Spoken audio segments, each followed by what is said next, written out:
Imagine being the ruler of the world's greatest empire. Outside your walls, a deadly plague spreads through the streets.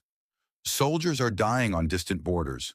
Friends you once trusted whisper against you in the dark. Every letter that arrives brings news of defeat, disease, or death. This was the reality of Marcus Aurelius, the philosopher, emperor of Rome. Surrounded by chaos, he did not break. He stayed calm, thoughtful, and kind. He became undefeatable. But his strength didn't come from armies, or power, or wealth. It came from one simple belief he wrote to himself in his private journal. You have power over your mind, not outside events. That sentence changed everything.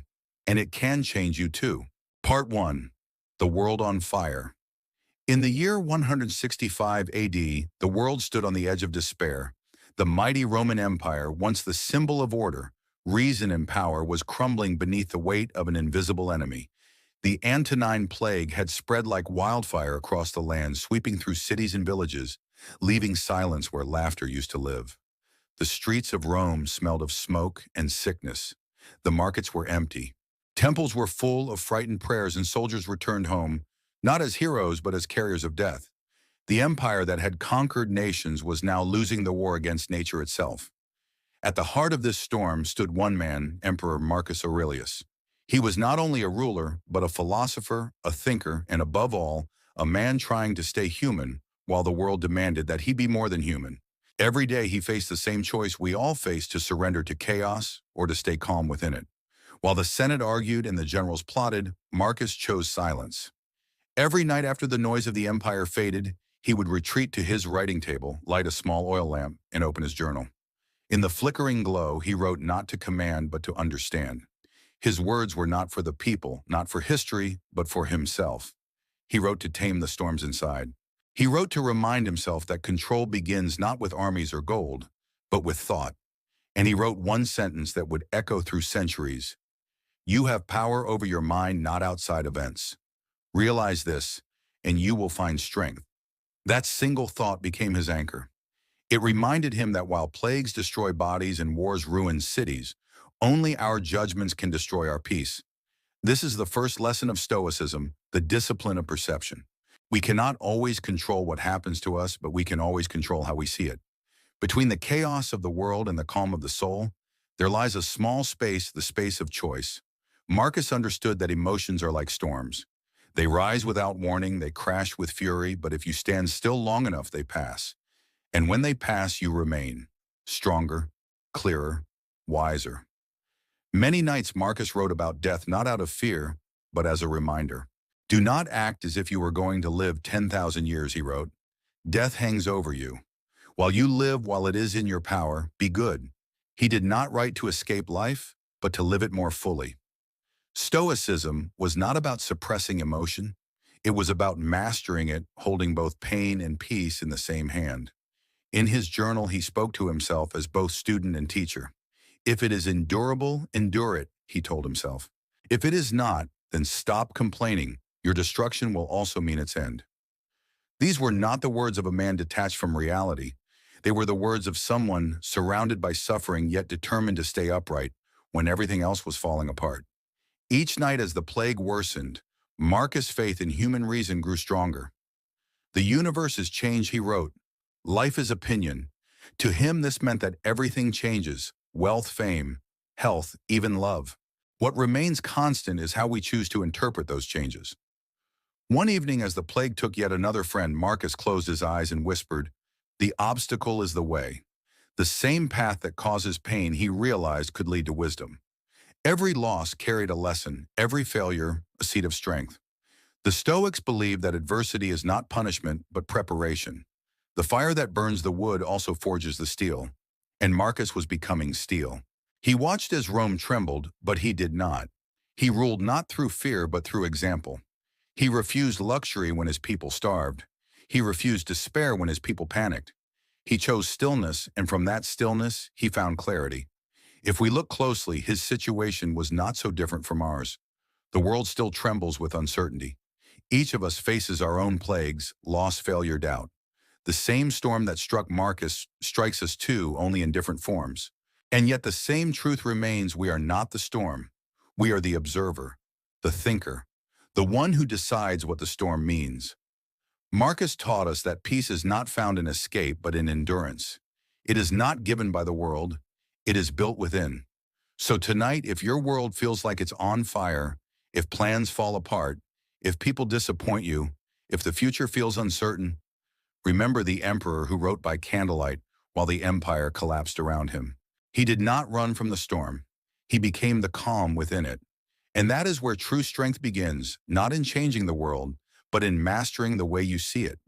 Tomorrow when you wake, say to yourself, I cannot control what will happen today, but I can control how I meet it. Because that is the essence of Stoicism, not to be unfeeling, but unshaken.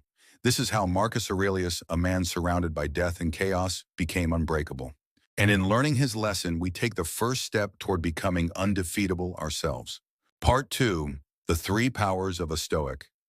In every storm, there are those who drown in fear and those who learn to sail through it. Marcus Aurelius was one of the latter. He didn't conquer chaos by avoiding it. He mastered it by understanding 3 invisible powers that every human carries: perception, action, and will. Together, they form the backbone of Stoicism, the art of staying strong even when the world falls apart. The first power, perception. Perception is how you see the world. It's the lens through which reality passes before it reaches your mind. Marcus believed that most of our suffering does not come from events themselves, but from how we interpret them. He wrote, if you are distressed by anything external, the pain is not due to the thing itself, but to your estimate of it, and this you have the power to revoke at any moment. To a Stoic, perception is a choice. When someone insults you, you decide whether to be hurt. When you fail, you decide whether it's the end or just a beginning in disguise. Even when life feels unfair, you can ask, is this truly bad, or have I just chosen to see it that way? Epictetus, the slave-turned-philosopher, once said, men are disturbed not by things but by the views which they take of things. It's easy to forget this in our daily lives. When plans fail or people disappoint us, we rush to blame them. But Marcus would remind us, the obstacle is not the obstacle. Your perception of it is. Perception does not mean ignoring reality. It means seeing it clearly without fear, without distortion, without letting emotion cloud your mind. It is the calm eye in the middle of the storm. So the next time you face adversity, pause. Ask yourself, what story am I telling myself right now?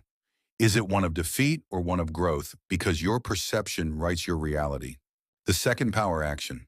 If perception is how we see the world, then action is how we shape it. Marcus believed that virtue lies not in thought alone, but in what we do, especially when doing good is hard. Waste no more time arguing about what a good man should be, he wrote. Be one.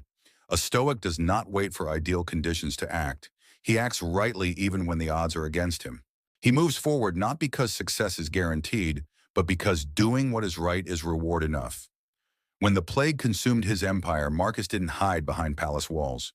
He walked among his people, organized relief, and led by example. His courage wasn't loud, it was steady. His leadership wasn't built on fear, it was built on duty. The Stoics called this the practice of right action, acting with wisdom, courage, justice, and temperance.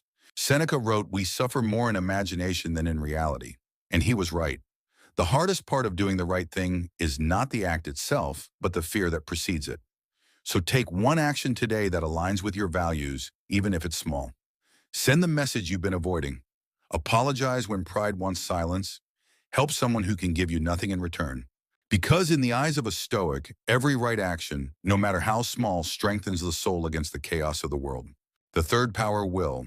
When everything else is taken from you, your health, your possessions, your comfort, only one thing remains: your will. Will is the fortress within your soul. It is your ability to accept what happens, to love fate, to keep faith with yourself, even when life turns cruel. Marcus called this amor fati, the love of one's fate. He wrote, a blazing fire makes flame and brightness out of everything that is thrown into it. To him, fate was the fire, and he chose to burn bright within it. The Stoics saw life as a river. You can fight against the current, exhausting yourself, or you can learn to flow with it. Acceptance does not mean giving up. It means using every current, every turn to carry you forward instead of pulling you under. Even in chains, Epictetus told his students, my body may be bound, but my mind is free. He had nothing yet. He possessed the greatest power of all, the will to remain unbroken. When your plans collapse, when the world feels unfair, when you are met with pain that seems endless, that is the test of will. Marcus said, "You have power over your mind, not outside events." And in those few words lies the secret to resilience. To train your will, practice three things. First, accept reality as it is. Say to yourself, this is not what I wanted, but it is what I have been given. And from that point, ask, how can I use this second find meaning in suffering? The Stoics taught that pain, when faced with purpose, turns from punishment into growth. The obstacle becomes the teacher. Third, choose endurance over complaint. Silence in suffering is not weakness, it is mastery. When you stop asking, why me, and start saying, try me, you become untouchable. These three powers, perception, action, and will, are not gifts granted to emperors or philosophers. They are the inheritance of every human being. They are within you right now. If you train them, your mind will no longer be a victim of circumstance. You will no longer be tossed by the waves of emotion, but will sail through them steady, clear, and free. The Stoics believe that when a man masters these three powers, he becomes undefeatable, not because he controls life, but because life can no longer control him. So tonight, before you sleep, ask yourself, did I see clearly today? Did I act rightly? Did I endure what I could not change? Do this and you will find that Stoicism is not just a philosophy. It is a way of walking through fire without being burned.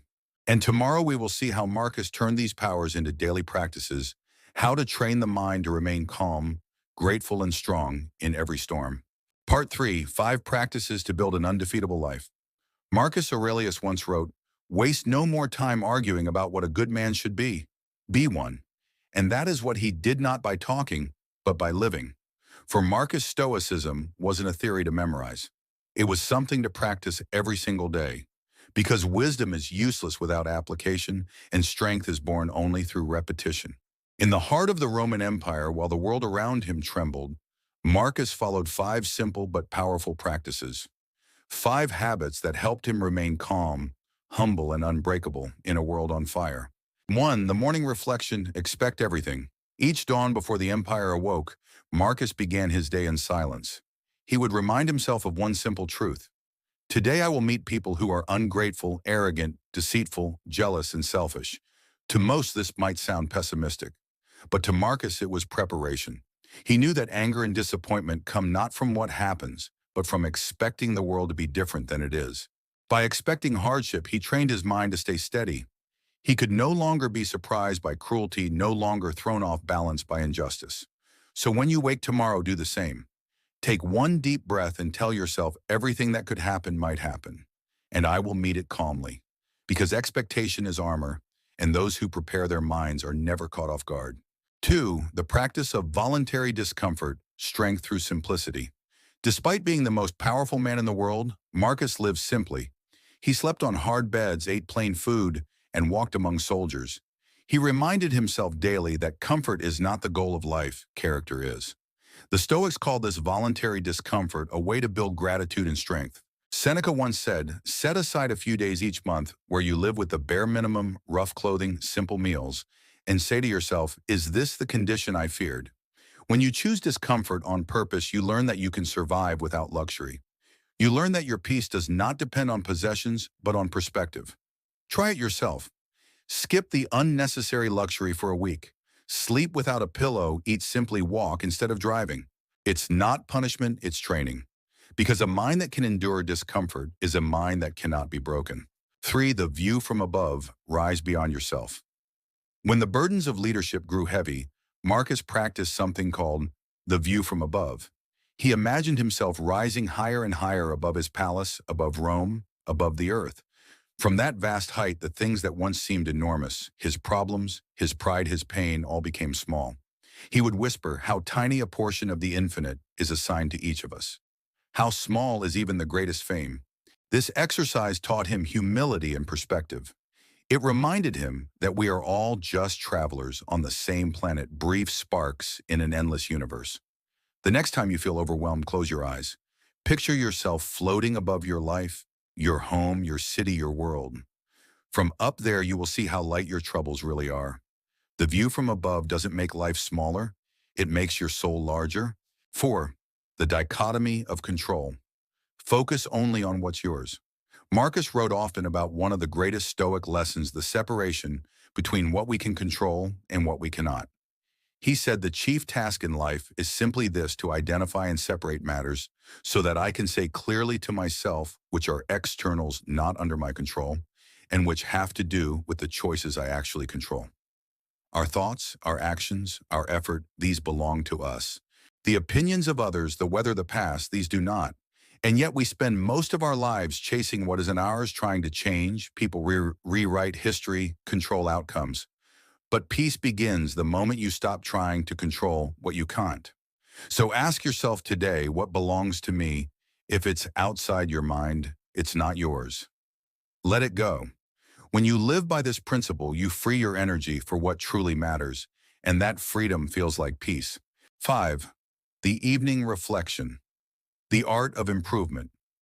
Every night before sleep, Marcus would review his day. He would ask himself 3 questions. What did I do well today? Where did I fall short? And what can I do better tomorrow? He did not write to punish himself, but to improve gently, consistently. He knew that self-mastery was not achieved in a single day, but built one decision at a time. Seneca wrote, "When the light has been removed and my wife has fallen silent, I examine my entire day and measure my words and actions." Do the same. Spend 5 minutes each night in honest reflection. Write down your victories, your failures, your lessons. And when you wake, begin again, because repetition builds strength and reflection builds wisdom. These 5 practices: morning reflection, voluntary discomfort, the view from above, the dichotomy of control, and evening reflection were Marcus's daily armor. They didn't stop the storms, but they made him stormproof. They didn't change the world. They changed his way of meeting it. If you practice them too, you'll discover what Marcus discovered, that resilience isn't luck, it's discipline. So tonight, choose one practice, tomorrow another. Over time, these small rituals will build a fortress around your mind. And one day when the world tries to break you, you will stand like Marcus did, calm, grounded, and quietly undefeatable. Because true strength isn't about controlling life. It's about mastering yourself. Part 4, Stoicism in the Modern World. The Empire of Rome may have fallen, but its lessons still whisper through time. Today our streets are not filled with plague and smoke. They're filled with noise screens and endless demands. Our wars are not fought with swords, but with deadlines, expectations, and comparison. And yet the same storm that Marcus Aurelius faced still rages, not outside us, but within. In the ancient world, men feared death. In the modern world, we fear disconnection. We scroll endlessly, comparing our private lives to everyone else's highlight reel. We measure our worth by likes, by numbers, by validation that vanishes overnight. But Marcus would remind us, you have power over your mind, not outside events. In this digital empire, that truth matters more than ever. We wake each morning, reach for our phones, and before we even take a breath, we've handed over our peace. The opinions of strangers begin to dictate our emotions. Our happiness rises and falls with the flick of a finger. But the Stoics would call this madness. They would say, why do you give your tranquility to things beyond your control? Seneca once wrote, no man is free who is a slave to his passions.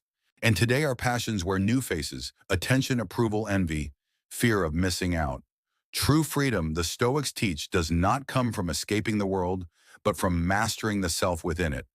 When Marcus was surrounded by chaos, he didn't seek escape, he sought clarity. He didn't say, I wish the world were calmer. He said, let me be calm within the world. When your post doesn't get views, remember Marcus. When someone insults you online, remember Epictetus. When plans collapse, when dreams delay, when things fall apart, remember Seneca. Because these men lived through worse, and still they found peace. The Stoics believed that how you respond to the world matters more than what the world gives you. You cannot control the storm, but you can control the captain. In our time, Stoicism is not about wearing a toga or quoting philosophy. It's about how you answer a rude message, how you deal with rejection, how you hold your ground when life doesn't go your way. A Stoic in the modern world is not emotionless. He simply chooses which emotions are worth his energy. When you lose your job, you can say this is unfair, or you can say this is my chance to rebuild. When someone betrays you, you can say I will never trust again. Or you can say I will learn to love more wisely. When life knocks you down, you can curse the fall, or you can rise stronger for it. Marcus wrote, "The impediment to action advances action. What stands in the way becomes the way." This not just philosophy, that's a way of surviving. Modern Stoicism is not about suppressing emotion. It's about transforming it. Fear becomes focus. Pain becomes patience. Failure becomes fuel. You will still feel hurt. You will still feel doubt. But you will no longer become them. Like Marcus, you will learn to say this too is part of nature. Whatever happens, happens for you, not to you. Look around you. People chase happiness like it's a finish line. They chase more money, more followers, more attention. But the Stoics knew the secret long ago. The more you chase, the less you hold. Seneca said he is a great man who uses earthenware dishes as if they were silver, and a greater man who uses silver as if it were clay. It means contentment is not found in possessions, but in perception. You don't need more to be free, you need less that owns you. In your work practice, Stoic clarity. Don't ask, is this easy? Ask, is this right? In your relationships practice, Stoic kindness. Don't demand people to be perfect. Understand they are fighting their own invisible battles just as you are. In your solitude practice, Stoic reflection. Turn down the noise. Write, breathe, think. Because peace is not found by adding more, it's found by subtracting what distracts. Marcus Aurelius lived surrounded by servants, power, and temptation.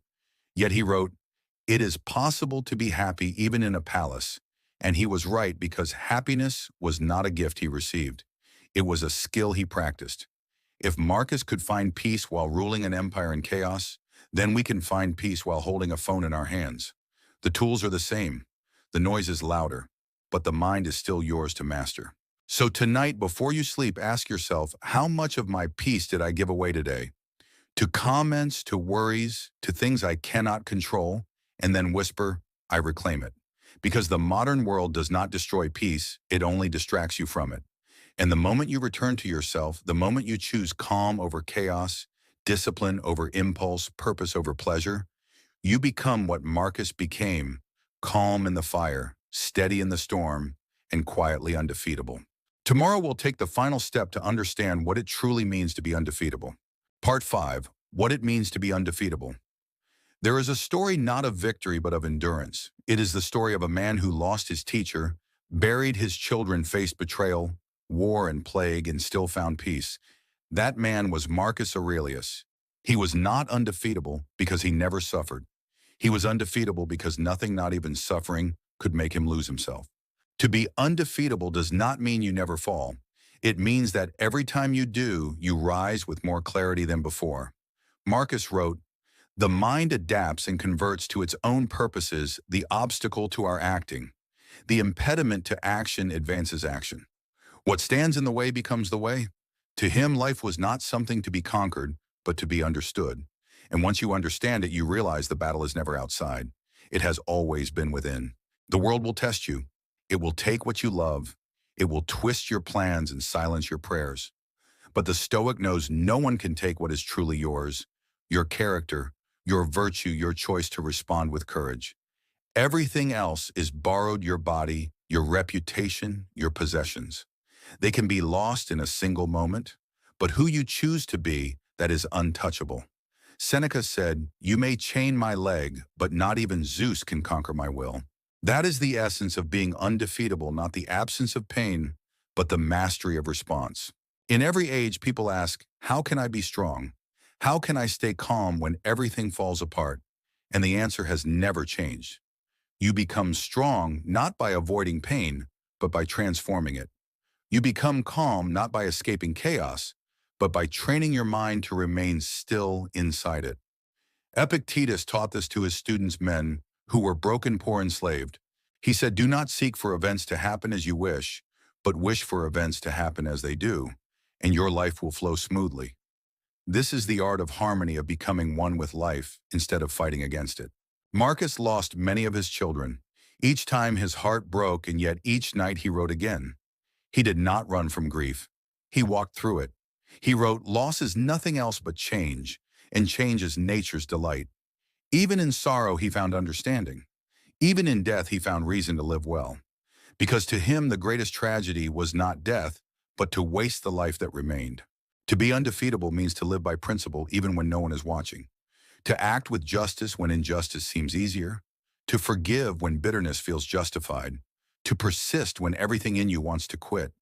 It means to say, let the world do what it will. I will remain who I am. That is power. That is freedom. In the quiet hours of the night, Marcus would write to himself, ask yourself at every moment, is this necessary? Does this bring peace to my soul? He simplified life to its essence, to virtue, wisdom, discipline, and compassion. He didn't chase fame, though he could have had it all. He didn't chase comfort, though he ruled an empire. He chased only excellence of character because he knew that when the end comes, the only thing that follows you is the kind of soul you've built. You too can live this way, not as an emperor, but as a ruler of your own mind. You can train your perception to see things clearly. You can guide your action to do what is right. You can strengthen your will to accept and endure whatever comes. And slowly you'll find that the world no longer controls you. You control how you meet the world. That is the Stoic path. That is the way of becoming undefeatable. Tonight, before you sleep, whisper this to yourself: I cannot control the world, but I can control myself. And that is enough. Say it again. Let it sink into your bones. When tomorrow comes and it will bring both joy and hardship, remember you have already met them in your mind. You have already prepared your spirit. You are ready, Marcus wrote. When you arise in the morning, think of what a precious privilege it is to be alive, to breathe, to think, to love. Let that thought be your armor. Let gratitude be your shield. And let wisdom be your sword. Because the undefeatable man is not one who conquers others, but one who conquers himself. So live like Marcus did, with clarity in perception, honor in action, and faith in will. Be kind even when others are cruel. Be calm even when the world is loud. Be disciplined even when comfort tempts you. And when your time comes, may they say of you, as they once said of him, he was calm in the storm. He was light in the darkness. He was truly undefeatable. Now it's your turn. Tomorrow morning, imagine one thing that could go wrong and promise yourself you'll stay calm when it happens. Tonight, write one sentence in your journal. Just one. And if this story inspired you, join me on Making Life Better. Every week we explore simple Stoic lessons to help you build a calm, strong, and meaningful life. Control what you can. Accept what you can't. And remember, the calm mind is the undefeatable mind.